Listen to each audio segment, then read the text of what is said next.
non-resident society members are allowed for free, and the society reimburses the department for that cost. It's a membership. That original ordinance that had called for the creation of this pilot, there is no mentioning of that.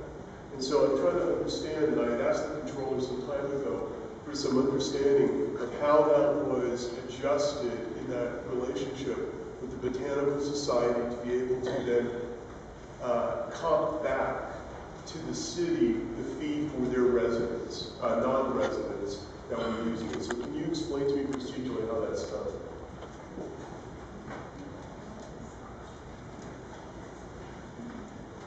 Supervisor, I think this is an issue that Supervisor Lauter raised during the initial hearing a year ago. Typically, the membership benefits that are paid to any nonprofit partner help fund the programs and services that are actually happening in the garden. So that $1.6 million a year in part comes from membership benefits. Because there was nothing explicit in the legislation last year or in the grant agreement that allowed non-resident members free access to the garden, the Botanical Garden Society has been reimbursing us for that cost. Do we have an idea of what those numbers are, since they are copying that? I do think that the Botanical Garden Society actually tracks it tracks all of its data. It tracks residents, it tracks non-residents, and it tracks non-resident members, and it has a specific category for that. Katie, I think has that number, but we can track it. Just so you understand, we don't have any of that information. So while it might seem a little nuanced, we actually have no idea, it's a based on the data that's been crunched, what constitutes people who are actually gaining access into the gardens, and we have no per-figure head as to what that dollar amount equates. Well, I think under the current arrangement, there is actually no distinction between being a non-resident member of the Botanical Society or not, because every non-resident member of the Botanical Society, although that as a member they get in free, the Botanical Garden Society is using their dues to reimburse us each time somebody comes into the garden. So then why don't we just, what is that number? Just so I can kind of keep clean on what this value is. The estimate through fiscal year end is $5,138. Okay, so you calculated then, like, what, 100 some visitors, and we were dividing that by? Okay, that's fine. You might do what you can. Don't worry about it, you don't have to do it right now. It's 522 members. 522 members that are cataloged. And regarding the Botanical Society, since we have that sort of intimate relationship with them, and how that they are the ones, right, they're the ones who are actually creating, I mean, they're the gate, they're that 59 cents on the dollar, right, into making sure that, what is their budget? What do we know of what is in their budget, what is in their coffers, just to give us some idea. I know you don't represent them, but it's helpful if we get some sense of, they're our partner in this. And so I don't want to make, they're not a blind partner or a quiet partner. They're very much part of this outcomes. They are a partner, and I think in a second I'll ask the executive director of the Botanical Garden Society, McKechnie, to come up and talk a little bit about their budget. Sure. But their operating budget is approximately $2 million. And again, they have their own staff and overhead costs, but they are giving back in direct programs and services to the garden by running the library, by running the docents program, by running the volunteer program. They do all of our curating. What makes the Botanical Garden unique is that we actually very carefully track every single plant that's in the garden. It is a requirement to be a Botanical Garden Society that we do that. They do all of our museum curating. So they provide a lot of services and functions which frankly we can no longer afford to provide. I will invite Mr. McKechnie to come up and talk a little bit about their budget, which has got some of the same challenges that ours does too. Madam Chair, is that okay? I'm sorry. No, it's fine. It's wrong. It's fine. Okay. Thank you. Supervisor, how may I help you understand our budget. Feel free to give us any particulars on your budget. Our budget has been running about $2 million a year. We have to raise about half of that from philanthropic gifts. The other comes from copies in the library, plant sales, bookstore sales, and so forth. This is where we derive our income, and it's hard won each year to raise that.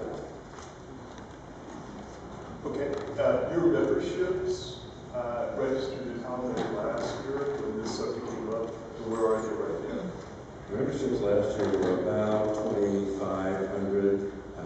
We have the figure for what we're taking in dollar-wise. Membership. About 160,000 from membership income. And that's 2,500 now, presently? It's growing slightly. It's not growing rapidly. And would that be a potential source of income, revenue that's generated based on retail sort of strategy that you just announced? Membership, Supervisor, is in all gardens when there is an admission charge. The membership numbers increase because the major, most visible benefit is free entry to the garden.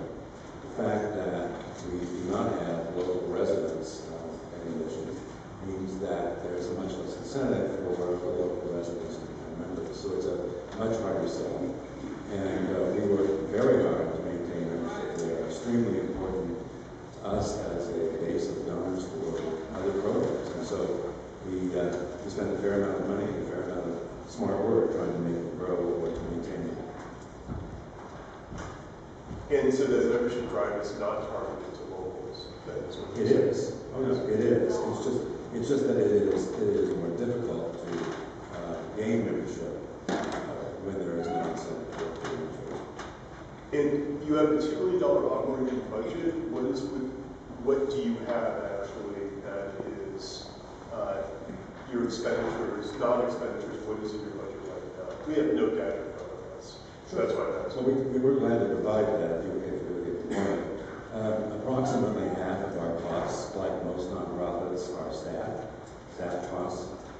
These are people who run the programs, the youth education programs, the library, the curatorial aspect that Ginsburg alluded to. All the programs we provide on behalf of the public to bring this collection, which is owned by the city, to the public. That's our job, that's our priority. And what remains in your budget right now? Is it $2 million, or what is your budget? The amount of money that you have that is. Well, the proposed budget, which we have to earn every year, is about $2 million. That's when our fiscal year begins April 1. April 1. So you've restarted the cycle. We have restarted the cycle. And was there a rollover from your previous year? There was some. How much? I'm just looking for I hate to play 20 questions, so what I'm just asking. We did inherit some money, which was an unusual windfall. Well, good feel, good for us. And so we're able to use that to cover some of our deficits. We have a deficit budget. Okay. So that covers the deficit, and it helps us next year cover next year's proposed deficit. It would be great if you just kind of give us what that bottom line, what is how much money that is in your budget that may be rolled over from last or previous years. I think the figure was 190 something. I just gave that to you.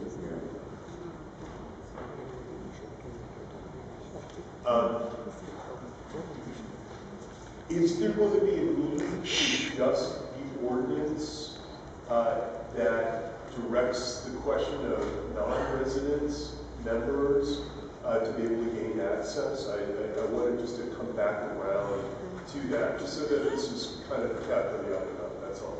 Thank you, Mr. McKechnie, that was helpful. Supervisors, as Mr. Rose noted in his report in a recommendation which we absolutely agree with, we actually have an existing MOU with the Botanical Garden Society, but it predates obviously the non-resident fee. And because we were in a pilot year, we've been operating with this sort sort of one-year grant agreement, which is, we agree with Mr. Rose that it needs to be more structured. We would come back to you with amendments to the MOU. And frankly, it's a policy point to be discussed and debated. As Supervisor, you were, I think, pointing to, well, can you increase membership, as a way of generating more revenue for the garden? That was my point last. But there are trade-offs, and I think what Mr. McKechnie was saying is, without being able to offer, something for that membership, less, fewer people are going to join. So I think it's something that we're going to need to sit down and discuss, and we would certainly welcome your board's guidance or your thoughts on that. Many nonprofit partners operate with membership benefits when they're stewarding a facility and contributing $1.6 million in services. They do try to offer their members some benefits for that because it helps them bring in revenue to continue to provide the service. And the reason I'm just trying to understand a little bit better how the society works in that partnership with Rec and Park Department, ergo my question is, that is not spelled out in the budget analyst report, and this seems to be sort of an evolving partnership. So that's why we're getting into a little bit of the weeds. I actually, Supervisor, I think it's a 56-year-old partnership with a memorandum of understanding between the parties that again, needs to reflect the fee administration, should the fee administration continue. But it's actually a very, very long-standing partnership, and I really do want to make the point, because I think that there perhaps are some perceptions. We may not have a botanical garden without the Botanical Garden Society. I think several years ago, the Recreation and Park Department, before my time, actually used to do the curating of the exhibits, and we could no longer afford to do that. We used to operate the garden, the library. We could no longer afford to do that.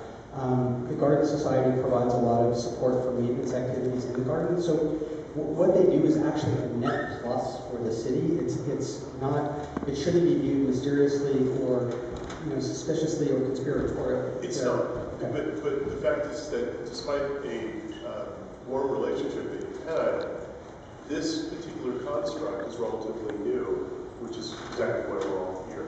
That's a very, very valid point, and again, we accept the budget analysis recommendation that we would come back to this board with an amendment to the existing MOU to reflect the details of the agreement. Is there anything else that you pay that RPD gives money to the Botanical Society for? Other funds of Botanical Society? Is there any other? The grant agreement, the one-year pilot grant agreement included, had we exceeded projections, had we had a full 12 months, had the weather been better, had we not had challenges with startup costs, frankly, had we not had controversy, the grant agreement included an opportunity for us to support the youth programming activities at the Botanical Garden Society. If we had exceeded our revenue projections, the Botanical Gardens were not doing that. So the answer is no. So no other funds are given by our Botanical Society. And when the society reimburses Rec and Park, how do they do so? The society doesn't reimburse Rec and Park. All of the funding comes to Rec and Park. We actually reimburse the society. How is that done? Is that just a check? How is the fee collection actually administered so that those funds are rerouted?